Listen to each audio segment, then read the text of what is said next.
Alright guys, so if you're getting a baitcaster for the first time, here's some of the things you should first do.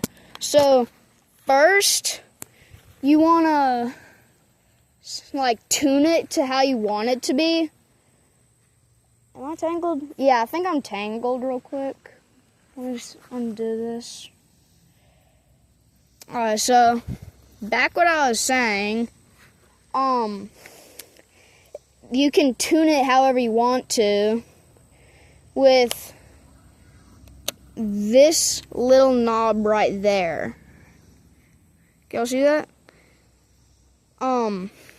Yeah, so you can turn it however you want. If you have it more loosened, whenever it hits the ground, the bail's still going to be going, and it's just going to backlash.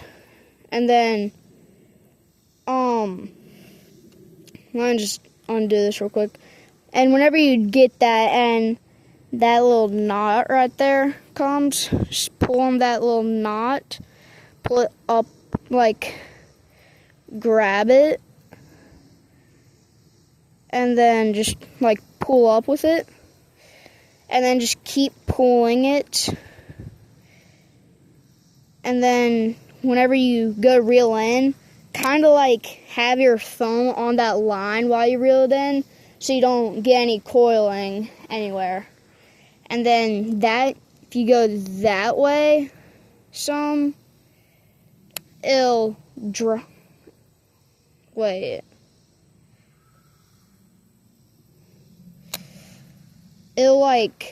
whenever you tighten it, it'll drop slower, and when it hits the ground, the bail won't be spinning whenever it hits the ground. And then also for number 2, I recommend getting a heavier bait to cast out there.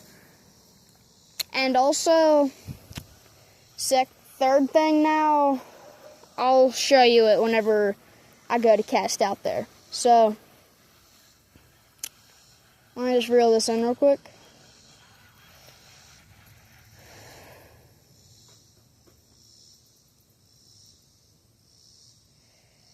Okay, and then whenever you go to hit that button right there, you're going to want to make sure you hold on to that line.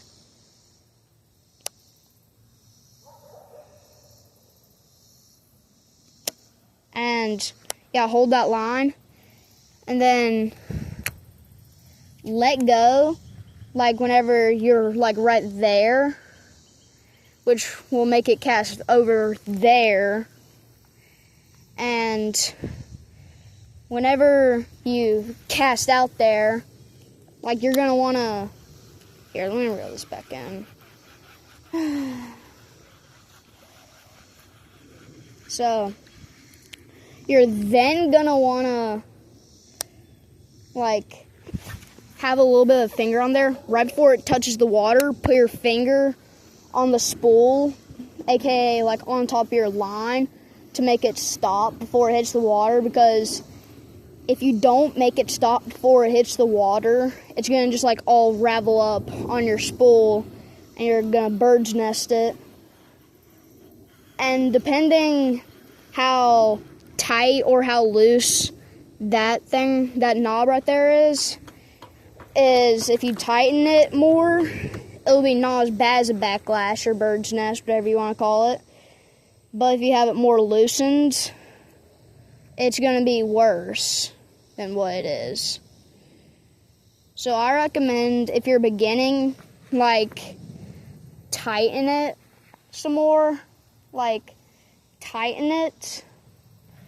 And then test it by pulling that thing down, seeing how fast or how slow it drops. And I'd also let it fall to the ground to see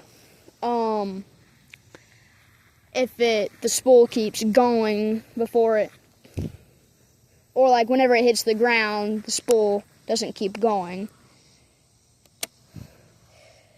But then whenever you get good, you can loosen that, tune it to however you want. And yeah, that's gonna be what you should do, okay? So, peace. And wait, before you click off of this video, make sure to like and subscribe, okay? Peace.